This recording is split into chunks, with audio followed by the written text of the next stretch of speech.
Hi everyone, I'm in Ellie's garden today and we're doing a bit of a, well, not really a makeover, a bit of a semi-makeover and setting up some easy compost solutions for her.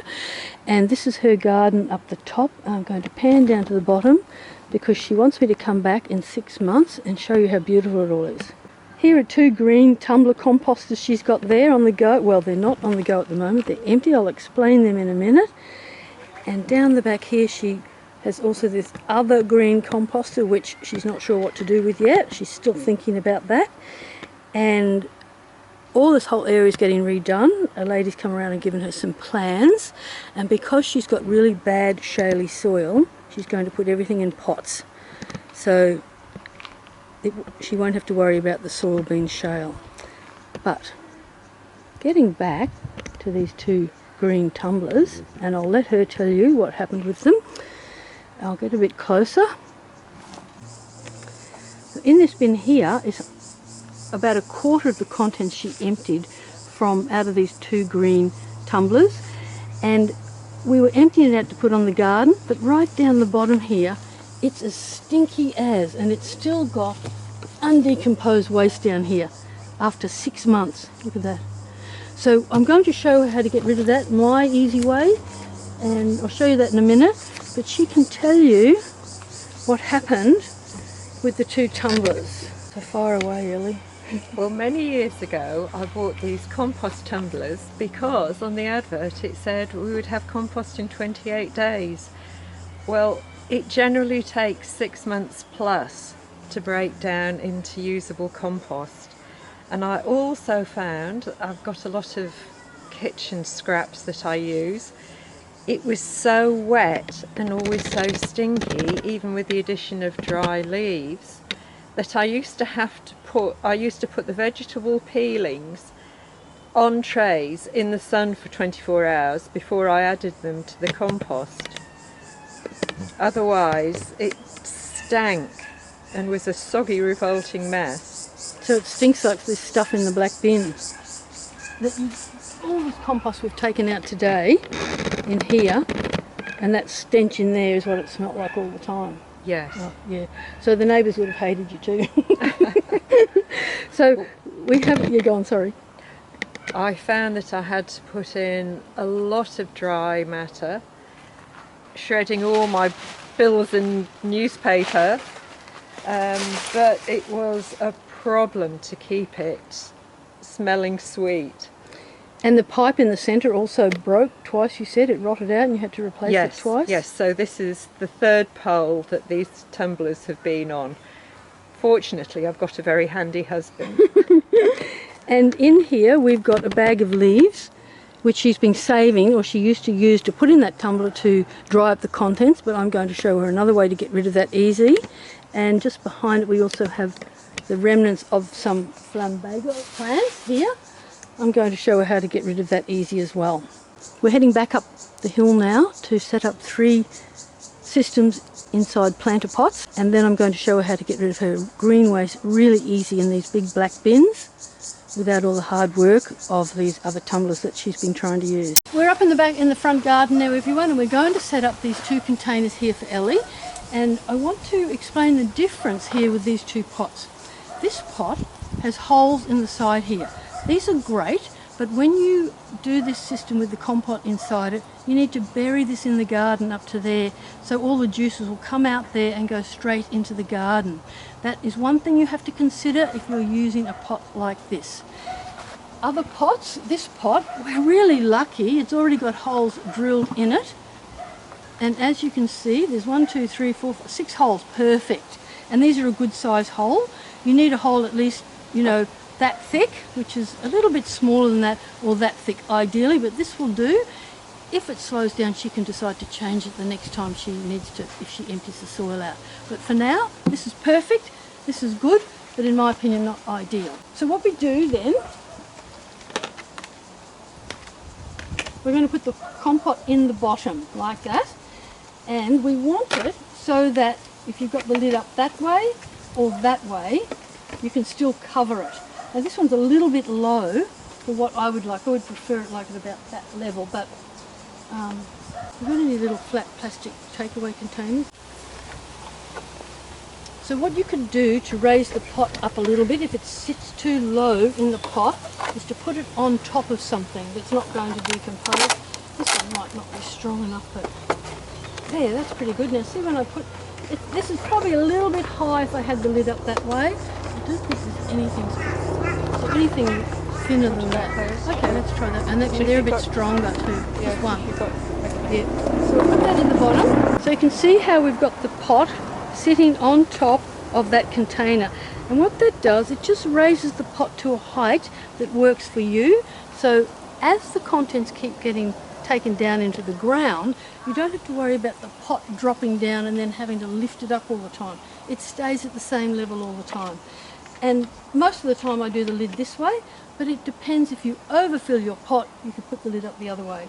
So put your pot in there, then you want to pack around it junk mail, old bills, and when you're doing junk mail and old bills, you don't have to shred everything.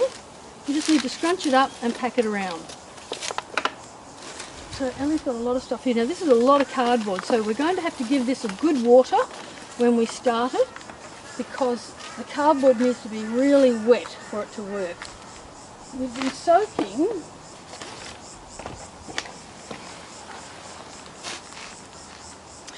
Ellie soaked some of these cardboard egg cartons for me already, so you can do this. See how easy that is to break down, put it around there. Otherwise it's hard to pack an egg carton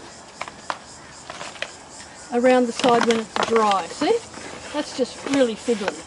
So if you do it when it's wet, it's super easy to put around the outside like that. And you don't need to chop it up fine. However, Ellie has got bags of really fine paper chopped up, and we can put some of that around here too, or you can use it to cover the top. And what I'll show her what to do, so we'll pack that around there. Can you grab me that bag of leaves up there, darling?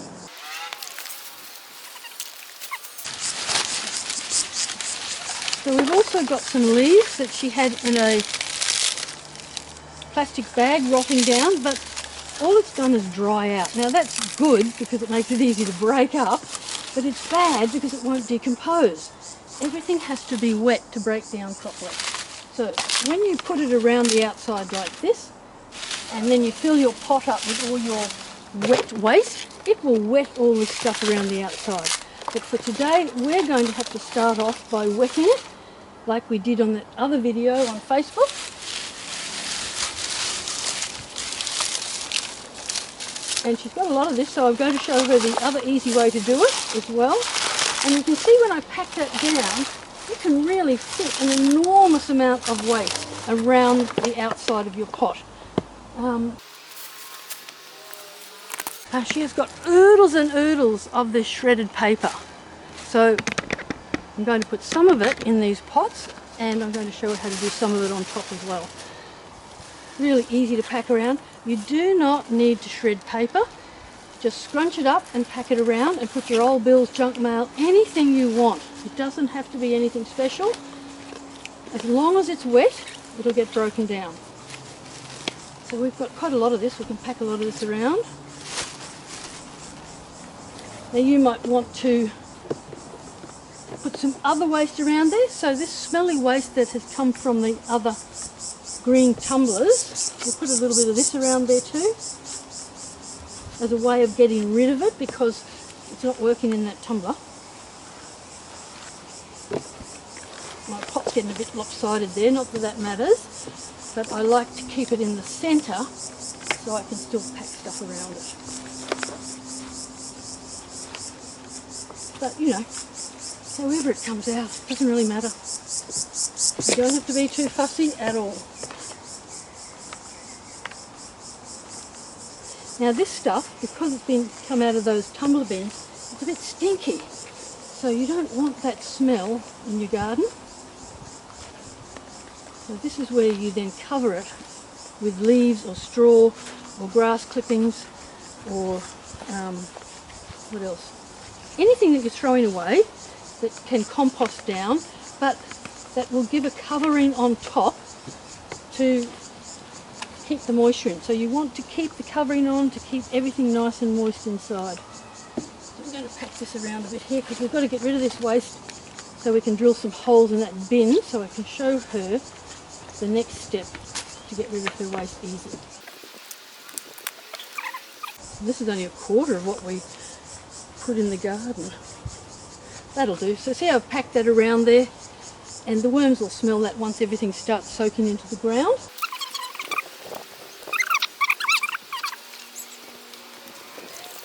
See how easy it makes to pack it around while it's wet?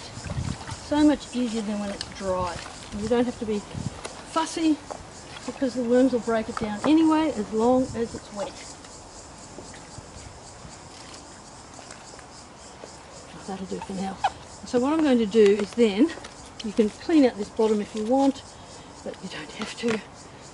What we could do now, we could put half and half here. So you can cover it with this really fine paper. Oh, I forgot to water it, Ellie, but we'll do that in a minute before I put the leaves on. So I can wet this as well. Because when I wet this, it'll mat it together and it'll stop it from, this might dry out on the top, but it doesn't matter. But it'll keep all the moisture in underneath. Okay. So we'll put these other dry things around the top. I'll save that for the bin. I might get the hose now just to wet this before we cover it with the leaves. That's good. Oh yeah, a little bit more, say. That's better. So give this a really good water the first time you set it. Ooh, that's hot. I can wash my gloves.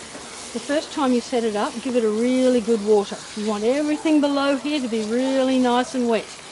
And you will notice the water coming out the bottom down there. You can see it running out.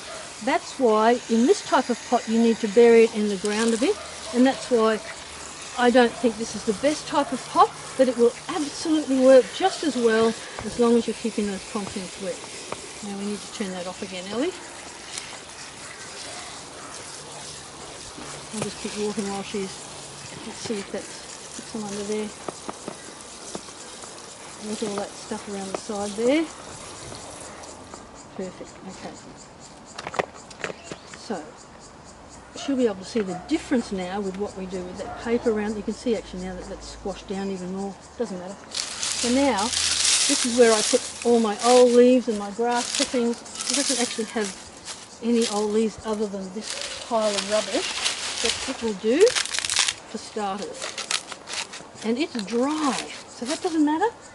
What we want it to do is mat together so it keeps the moisture underneath it. That's why I love grass clippings or leaves. You can scrunch the leaves up, pack them around, and it forms a beautiful top layer and keeps everything moist underneath. Now, if it's in the garden and it's looking a bit dry, just water it while you're watering your plants. If you never water it, don't worry. The rain will water it. Do not put a cover on top of here because otherwise the rain can't get in. It can't keep those contents moist and it'll just dry out. You know what, I might use that other stuff. This stuff. So we've got here a whole bunch of, what do you call that plant? Plumbago. That was chopped down the other day, and these are nice and wet at the moment. If I put these on here as a cover, this will also dry out, which doesn't matter because then it's not likely to sprout. If you're using a plant that is likely to sprout, just make sure that you don't keep it wet. You want this top layer to dry out, you want everything below it to remain wet. So this way she'll be able to see the difference with how this side works and how that side works. Now when she goes to, we forgot to put some food in there, but anyway you can do that later. So she'll fill this later when she gets some food, and this one's buried in the ground, so all those juices are going into the soil. So that one is pretty ready to go, and we can put that anywhere in the garden. Now the idea about putting it in a pot like this is because once you start getting into big quantities like a rubbish bin or a bay composter or those big tumblers, the mass is too great. And it takes longer for everything to break down. So the smaller you can keep everything, the quicker it will break down. And don't go drilling holes in the side of these because that lets oxygen in and it dries the contents out and it won't work.